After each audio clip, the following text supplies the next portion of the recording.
No último domingo, nós entramos no tema descanso. E creio hoje nós o encerramos descansando em Deus. E vimos juntos alguns princípios do descanso segundo Deus. Por exemplo, vimos que um corpo pode descansar, pode dormir, pode relaxar. Mas ninguém que descansa, apenas o corpo descansa de fato. É preciso, diz a Bíblia, dar descanso para a alma. E nenhuma alma descansa a não ser em Cristo, adorando a Deus. Para Deus só descansa quem o adora. Se é em meio à adoração que se descansa, vimos que então há aqueles que não param, ou melhor, que por não pararem para adorar, não descansam. E aqueles que morrem sem salvação, não porque não lhes tenha sido ofertada, porque Deus quer salvar a todos, e oferece a todos salvação, mas a Bíblia fala sobre aqueles que morrem sem salvação. Aqueles que morrem sem salvação não descansam, porque não aprenderam aqui, nessa existência, a descansar. Deus dará descanso àqueles que em sua vida terrena deixam claro que querem descansar. E descansar é estar diante do Deus que é adorado. Nós respondemos àquela pergunta, se uma pessoa espera por uma bênção específica, e antes de esta mensagem começar, oramos por bênçãos específicas, como Jesus ordenou que fizéssemos. Se uma pessoa espera por uma bênção específica, uma cura, uma provisão, uma libertação, o que quer que seja, de que maneira a sua alma pode descansar, mesmo antes de ela receber aquilo que espera? E por toda a mensagem, então, foi enfatizado que Deus nos ensina uma adoração incondicional, uma adoração que sequer está ligada a uma libertação específica, exceto, é claro, a salvação. Mas vimos, por exemplo, o chamado de Deus para Israel ir para o deserto, adorar, por meio de Moisés lá na sarça, quando ainda o povo não estava sequer liberto dos 400 anos de escravidão. O primeiro convite de Deus é: adorem-me. Enquanto vocês estiverem descansando, ou melhor, enquanto vocês estiverem adorando, aí de fato estarão descansando, confiando exclusivamente no meu poder. Quem adora exclusivamente ao Senhor e incondicionalmente ao Senhor, quem encontra abrigo, paternidade exclusivamente nele, de fato descansa. Um texto que foi repassado aos líderes de célula e que não foi citado aqui, na mensagem do domingo passado, talvez tenha até sido citado em algumas células durante a semana, já que foi passado para os líderes. Faz alguns anos eu estava meditando sobre adoração exclusiva, culto a Deus e comunhão cristã. E algumas frases começaram a brotar como provérbios no meu coração. E tenho certeza essas frases brotaram do coração do Senhor. E mesmo que ainda alguns de vocês já as tenham ouvido nas células durante essa semana, ou mesmo que alguns de vocês as tenham ouvido, vou citá-las agora. Prefira 1000 vezes deixar os prazeres do mundo a deixar a casa de Deus. Volta ao primeiro amor. A condição mais enganosa é a de quem não luta pela expansão do reino de Deus, mas acha que é parte dele. Volta ao primeiro amor. Dizer que segue a Cristo, enquanto despreza a comunhão do seu corpo, que é a igreja, é agir como os soldados que se curvavam diante de Jesus, enquanto faziam seu corpo sangrar. Quem é morno corre grande perigo, nem é fervoroso, nem é ateu, mas continua perdido. Volta ao primeiro amor. Prefiro 1000 vezes ser rejeitado pelos homens, ao ouvir de Cristo, nunca te conheci. prefiro 1000 vezes ser como Mateus, que deixou a coletoria e seguiu a Cristo, do que ser como o jovem rico, que se afastou de Cristo e seguiu os bens. Volta ao primeiro amor. Essas frases nos chamam ao ponto de equilíbrio. Eu preciso que juntos pensemos nesse ponto de equilíbrio do Evangelho. Se Deus nos convida a descansarmos nele, se Jesus é o Senhor do descanso, e isso está implícito, na verdade não está nem implícito, está revelado na expressão, o Filho do Homem é Senhor do sábado, ou até sobre o sábado é Senhor. Jesus está dizendo para nós que Ele é o Senhor do descanso. Então eu quero voltar. Se Deus nos convida a descansarmos nele, se Jesus é o Senhor do descanso, se o sábado, dia de descanso, na linguagem dos judeus, foi feito por causa do homem e não o inverso, e se Jesus diz o que diz em Mateus 11, 29, como vimos no domingo passado, e que é um texto por demais conhecido no meio evangélico, tomai sobre vós o meu jugo, e aprendei de mim, que sou manso e humilde de coração, e encontrareis descanso para a vossa alma, também é verdade.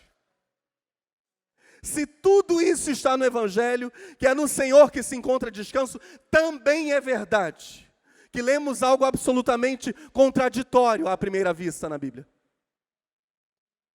Que Deus nos diz, por meio do autor da carta aos Hebreus,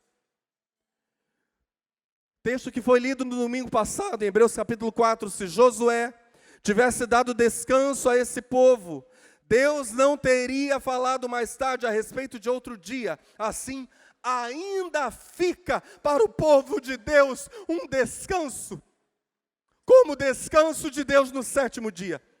Porque quem receber o descanso que Deus prometeu, vai descansar de todos os seus trabalhos. Assim como Deus descansou dos trabalhos dele. Portanto, façamos tudo para receber esse descanso. E assim nenhum de nós deixará de recebê-lo, como aconteceu com aquelas pessoas, por terem se revoltado. Eu citei para vocês, contra a autoridade e liderança de Moisés e do Senhor.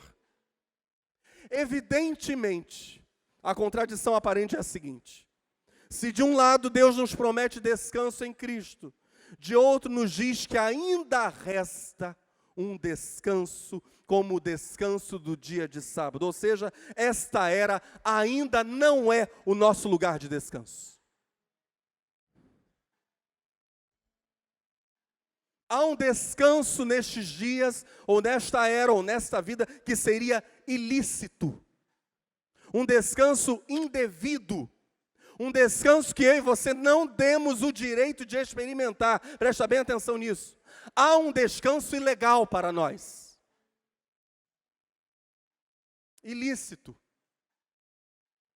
Não é correto, não é justo, não é bíblico, não é cristão que se experimente um determinado descanso acerca do qual a Bíblia vai falar. Há um cansaço. Olha só, se há um descanso ilícito, então há um cansaço lícito. Estamos juntos? A Bíblia está dizendo para nós que há um cansaço que ainda eu e você precisamos viver. Farei uso livre da profecia de Miqueias, capítulo 2, tendo absoluta ciência de que o contexto e o sentido real do texto são outros, ok? Vou usar Miqueias 2:10 apenas a título de ilustração.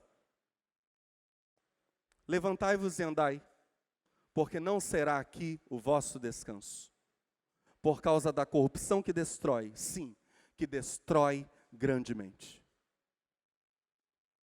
No Apocalipse, nas cartas de Jesus às igrejas, capítulo 2 e 3 de Apocalipse, sempre que possível essas cartas se iniciam com um elogio. Sempre que Jesus pode fazê-lo, Ele o faz. Ele tem prazer em nos louvar. Elogiar é louvar, ou louvar, elogiar. Ele tem prazer em louvar os servos fiéis. Amém? Sempre que possível, as cartas às 7 igrejas se iniciam com um elogio, homenageando 2 pastores e, consequentemente, as igrejas que eles representam. Jesus tece 2 elogios, então, que eu quero citar aqui para vocês. Primeiro, ao pastor de Éfeso. Capítulo 2, verso 2 de Apocalipse diz: eu sei as tuas obras e o teu trabalho. Olha só, no grego, kopos, labor, esforço árduo. É uma palavra que não significa apenas trabalho, mas trabalho até a exaustão. Esse é o sentido do que Jesus está dizendo. Diga comigo, trabalho até a exaustão. Eu sei as tuas obras e o teu kopos, o teu labor ou trabalho até a exaustão e a tua paciência, e que não pode sofrer os maus, e puseste à prova os que dizem ser apóstolos e o não são, e tu os achaste mentirosos, e sofreste, e tens paciência, e trabalhaste. E aqui o verbo é irmão, a origem é a mesma, linguisticamente falando, é a mesma do kopos, que é kopiakas, de copial. Olha só, Jesus diz: eu sei que você se entregou ao trabalho extenuante e exaustivo. E olha o que Jesus vai dizer: e trabalhaste pelo meu nome, e não te cansaste.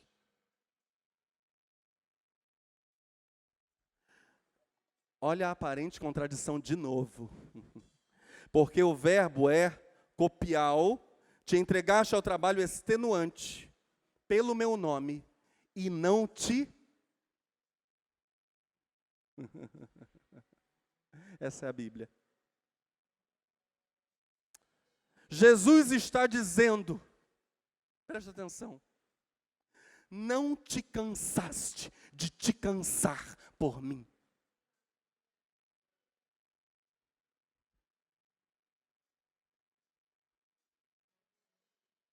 Você não se cansou de se cansar por mim. Trabalhando para mim, por diversas vezes você foi aos seus limites. Mas até hoje, você não se cansou de se cansar pelo meu nome.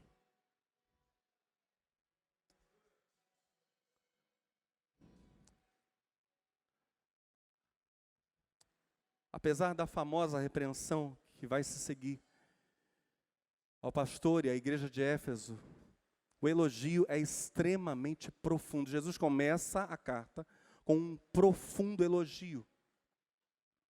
Jesus vê, eu gostaria que você desse muita atenção a isso. Jesus vê aquele pastor e, consequentemente, aquela igreja, vamos ver quantos conhecem essa expressão, como sua imagem e semelhança. Em certo aspecto, Jesus olha para aquela igreja e os vê como um fiel retrato dele mesmo, Jesus. A igreja de Éfeso realizara, no dizer de Jesus aqui em Apocalipse capítulo 2, versos 2 e 3, um penoso trabalho. A igreja realizara um penoso trabalho. Essa expressão aparece em Isaías 53, profecia acerca do Messias. Isaías 53, verso 11, o trabalho da sua alma ele verá e ficará satisfeito. E aqui a ideia é a mesma no hebraico, um trabalho extenuante. Com o seu conhecimento, o meu servo, o justo, justificará muitos, porque as iniquidades deles levará sobre si. Jesus olha agora para o pastor de Éfeso, para a igreja de Éfeso e diz: vocês, neste aspecto, são como eu. Pelo reino de Deus, vocês trabalham até se gastar. Eu te louvo por isso, Jesus diz ao pastor de Éfeso. Isso está em conta a teu favor.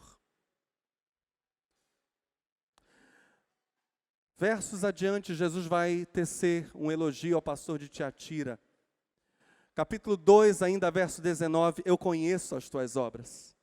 e o teu amor, e o teu serviço, e a tua fé, e a tua paciência, e que, diga comigo, as tuas últimas obras são mais numerosas que as primeiras. Jesus olha para o pastor e para a igreja de Tiatira: bem, eu preciso elogiar vocês por uma coisa. A coisa é esta: vocês cresceram em serviço no reino de Deus. Isso me enche de orgulho.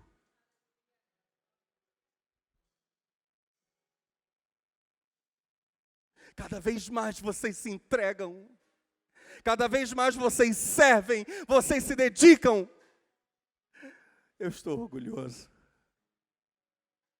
Há aqueles que diminuem no serviço ao Senhor, há aqueles que crescem no serviço ao Senhor, há aqueles que se cansam de servir ao Senhor e deixam que outros façam a obra, há aqueles que não se cansam de se gastar, de se cansar pelo Senhor.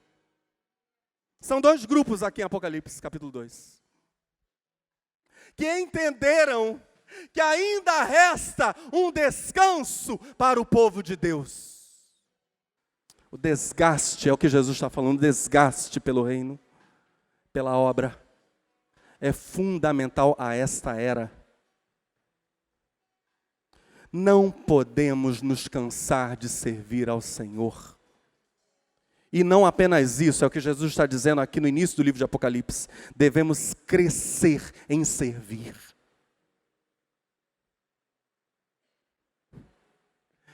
Pastor, a palavra não está confortável hoje. Paulo, apóstolo, encerra o capítulo no qual trata da ressurreição com um mandamento famosíssimo. 1 aos Coríntios, capítulo 15, verso 58, muitos sabem de cor e salteado.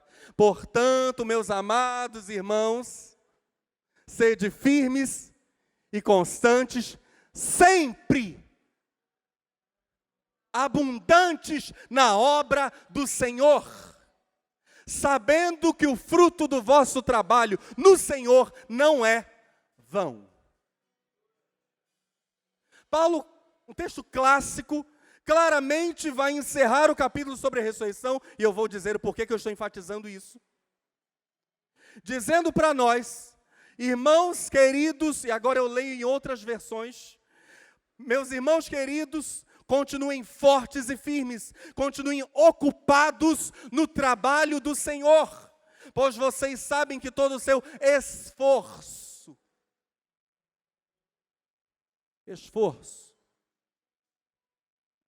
todo o seu esforço nesse trabalho sempre traz proveito. Assim, meus queridos irmãos, noutra tradução esse mesmo verso, sejam firmes e constantes, trabalhando com entusiasmo na obra do Senhor, pois sabem que nada do que fizerem para Deus será em vão. Qual a importância do contexto aqui? Evidentemente, ela é fundamental para a gente entender realmente 1 Coríntios 15, 58. Nos versos anteriores desse capítulo 15 de 1 Coríntios, Paulo diz, olha só, que em Cristo somos vencedores sobre a morte, sobre o pecado. Pois Cristo venceu em nosso lugar o pecado e a morte. Justamente porque ele não pecou, ressuscitou, venceu a morte, voltou a viver. Paulo vai dizer nesse capítulo, assim como ele, Cristo, ressuscitou ao terceiro dia, também os salvos em Cristo ressuscitarão como prova, diga comigo, prova. Como prova de que a vitória de Cristo sobre o pecado na cruz foi atribuída aos seguidores dele. E se o salário do pecado é a morte tem que ser revertida. E aí Paulo vai concluir o capítulo, sendo assim, meus irmãos, já que por causa da ressurreição de Cristo, sua vitória sobre o pecado, sua vitória sobre a morte, nós, os salvos em Cristo Jesus, também ressuscitaremos e viveremos com Ele pelos séculos dos séculos dos séculos, amém? Amados irmãos, não vivamos em função desta vida, mas sirvamos ao Senhor, e isso é viver de fato. com os olhos na ressurreição.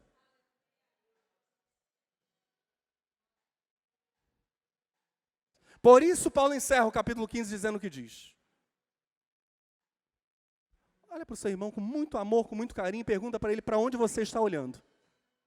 Para os céus ou para a terra? Você está olhando para onde? E vai se desgastar pelo quê? Onde você procura descansar? E qual é o descanso lícito para você?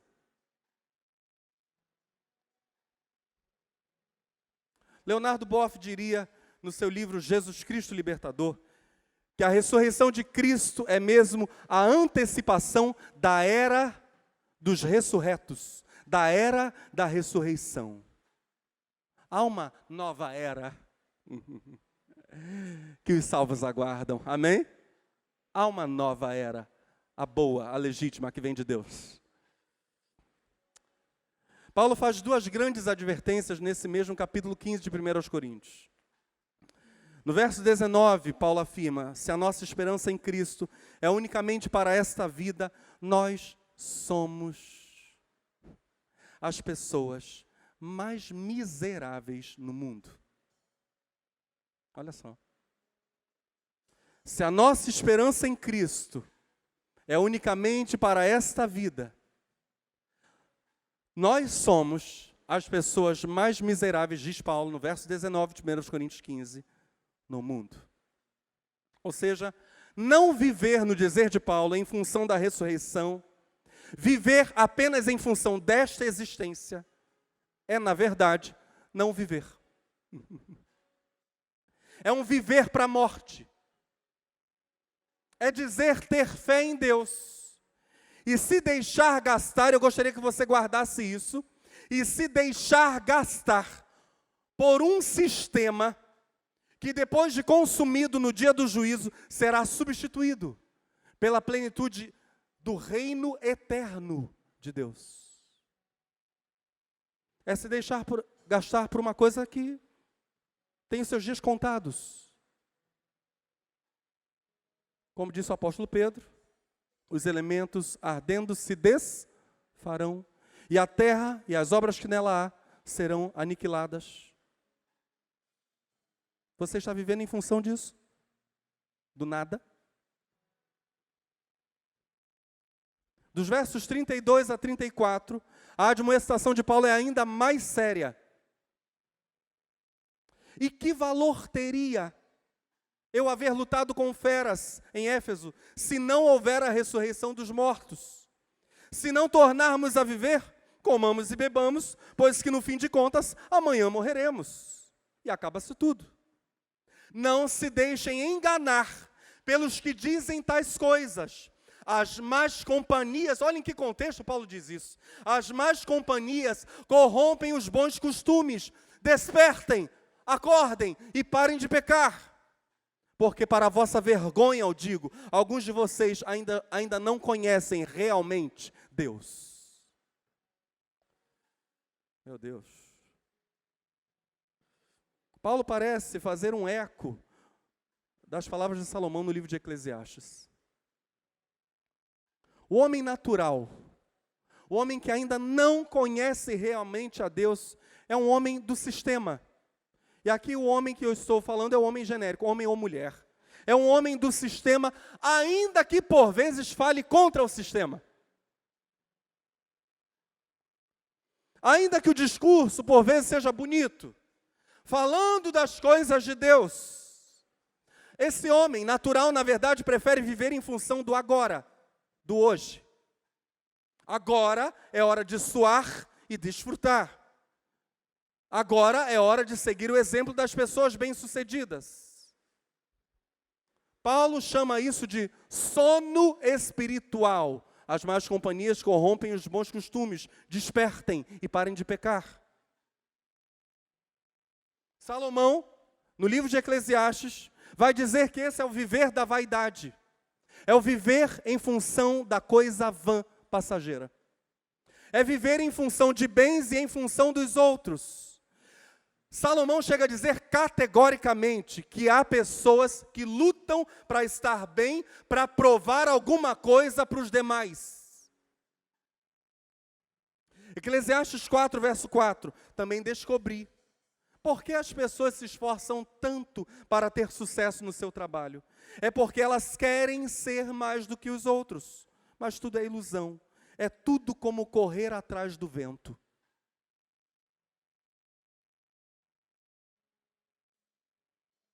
É a glória do mundo. É a soberba da vida. É a cobiça dos olhos. É o vão. Não estou dizendo com isso, isso foi enfatizado no Encontro de Homens, que a Bíblia é a favor da ociosidade, de o homem andar como vagabundo, não trabalhar. A Bíblia é contra isso. A Bíblia diz que quem não quer trabalhar, citado isso no Culto de Homens, nem coma. Salomão não era adepto da ociosidade, mas Salomão percebeu algo que Paulo mais tarde vai dizer, e que Jesus irá enfatizar.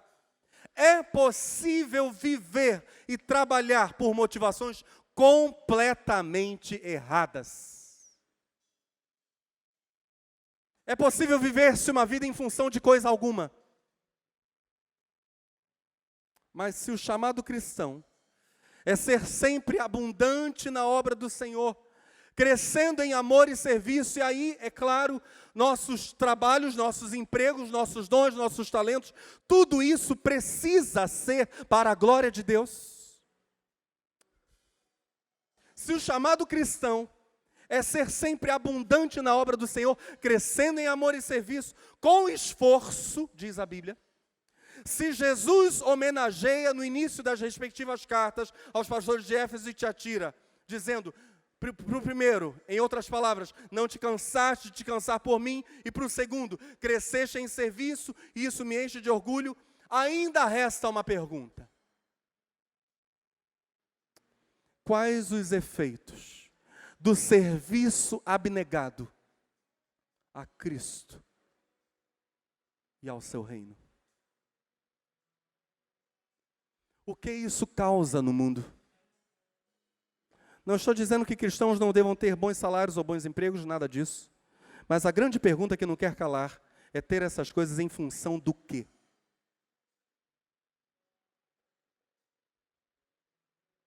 Para quê?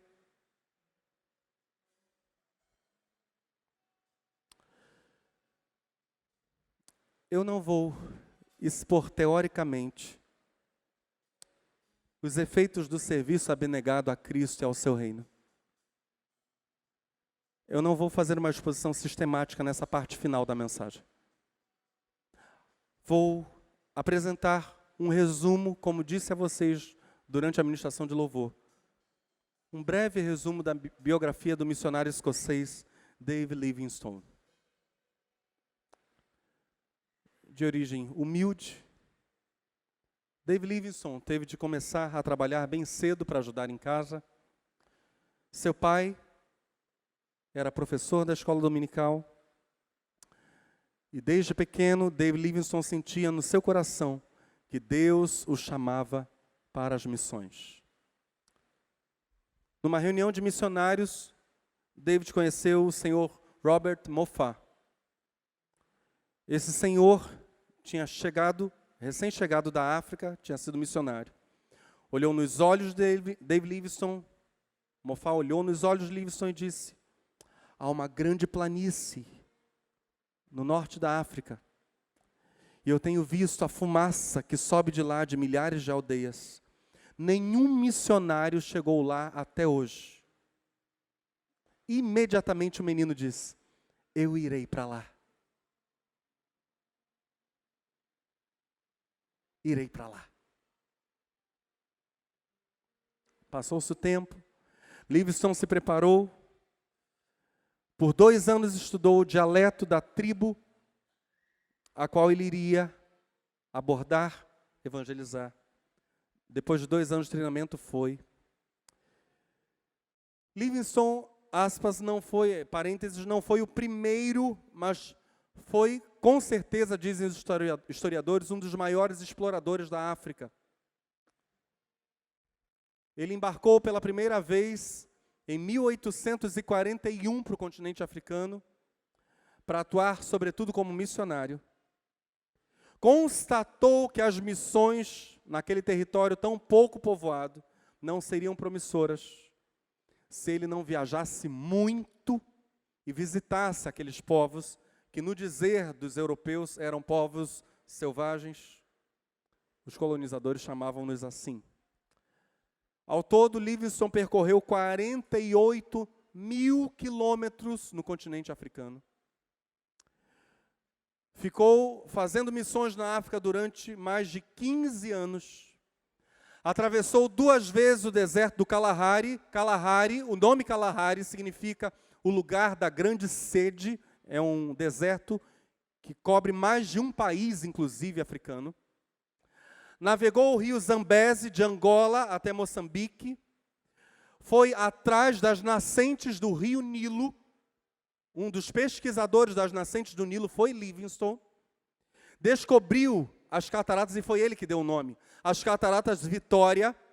Foi o primeiro europeu a atravessar o lago Tanganica. O lago Tanganica é o segundo maior lago do mundo, com mais de 630 quilômetros de extensão.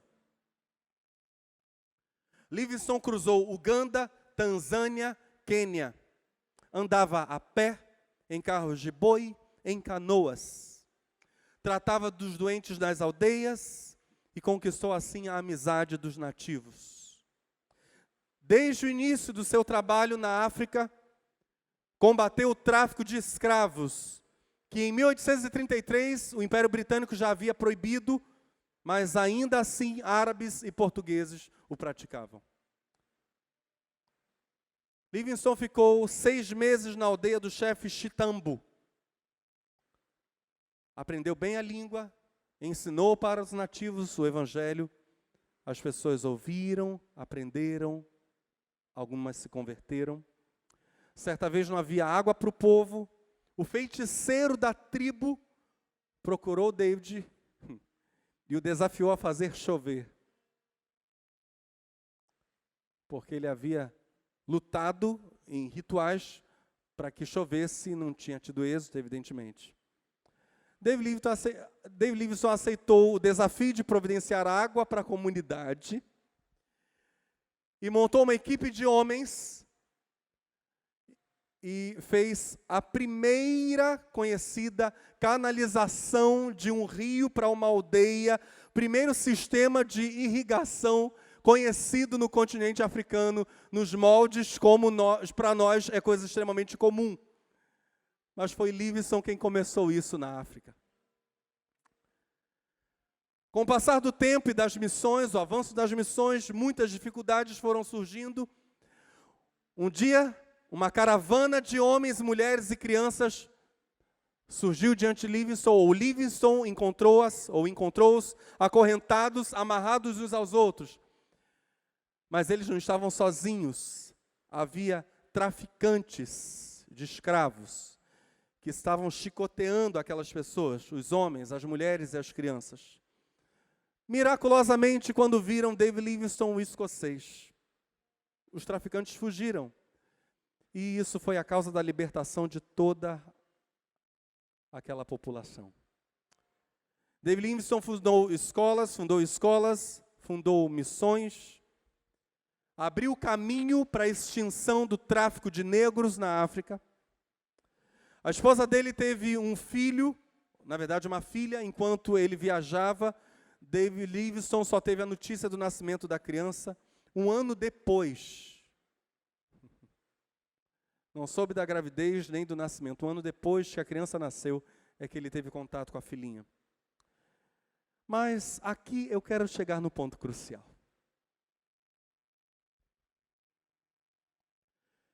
Antes de iniciar a sua última expedição para descobrir as nascentes do rio Nilo, ele estava só, longe da civilização, em dado momento, e fez uma oração. Essa oração de David Livingstone consta no seu diário. Meu Deus, meu Pai, minha vida, meu tudo. novamente dedico todo o meu ser a Ti. Aceita-me e concede, ó misericordioso Pai, que antes do final do ano eu finde a minha obra. Em nome de Jesus Cristo. Amém. Um jornalista chamado Henry Morton Stanley, ele era correspondente em Madrid do jornal New York Herald. Foi com 191 pessoas para dentro da África procurar David Livingstone, porque já fazia muitos meses não se tinha notícia no mundo desenvolvido acerca do paradeiro de David Livingstone. Essa, diz Henry Morton Stanley, foi a sua maior aventura jornalística. Ele enfrentou febre amarela, disenteria, chuvas constantes e pesadas durante todo o tempo, mas prosseguiu no firme propósito de encontrar David Livingstone. Stanley encontrou Livingstone no coração da África e disse estas palavras. Preste atenção. Fui à África, levando o preconceito do maior ateu de Londres. Mas quando eu vi aquele idoso solitário, perguntei a mim mesmo, qual seria a razão que o levaria a ficar aqui nesse fim de mundo? O que é que inspira esta vida? Por meses, fiquei pensando muito nele, enquanto ele levava a sua missão à frente, comandado pela Bíblia, deixando para trás tudo para seguir a Cristo. Vendo sua piedade, sua gentileza, seu zelo, sua sinceridade, pouco a pouco minha simpatia por ele foi aumentando. Fui convertido por ele, apesar de que ele nem tentou me mudar. Não foi a pregação de Livingstone que me converteu, foi a vida de Livingstone.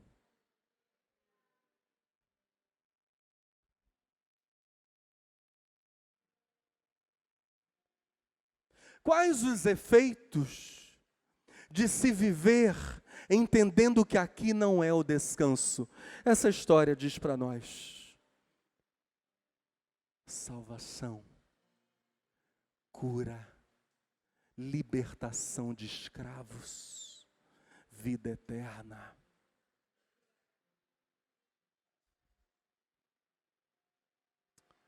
A morte de David Livingstone é um dos marcos na história das missões. Eu não poderia encerrar esse resumo sem falar dela. 1872, Livingstone já está cansado, já não tem as mesmas forças de antes. Muitas viagens, foi mordido por um leão, na verdade uma patada de um leão feriu. A chuva caía sem cessar naquele dia, Livingstone quase não falava mais. As suas conversas eram poucas, mas ainda assim, ele fazia questão de cultuar a Deus juntamente com os nativos, orar com seus companheiros.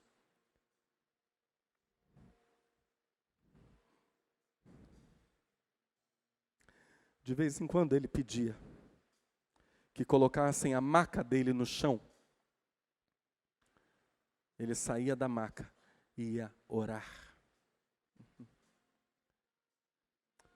1 hora antes do amanhecer,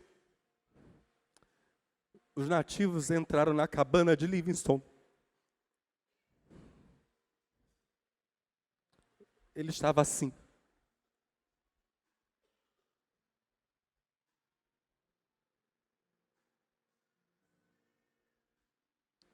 De joelhos ao lado da cama, morto.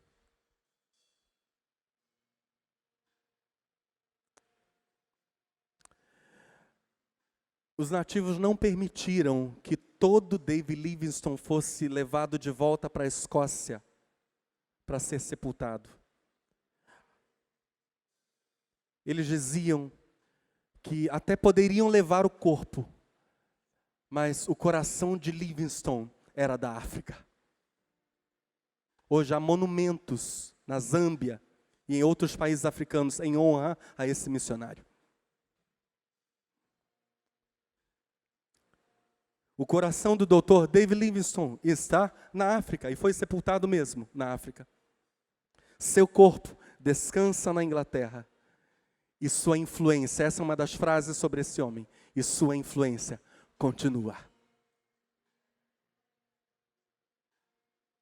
O corpo foi embalsamado, depois de retirado o coração, para que nativos de diversas aldeias, se foram alcançadas pela mensagem de Livingstone, pudessem chegar no local do sepultamento e se despedirem antes de o corpo ser levado para Londres. Meus irmãos, eu e você podemos descansar. Podemos abrir mão de servir ao Senhor e deixar que outros façam o nosso trabalho. Mas nós também podemos fazer o inverso. Dizer para Ele: Senhor,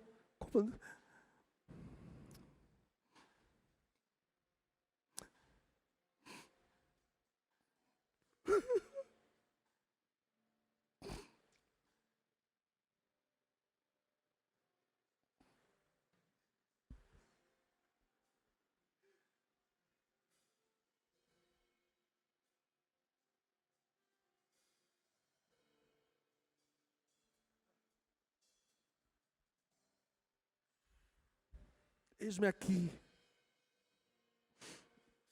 envia-me. Por favor, fique de pé no seu lugar.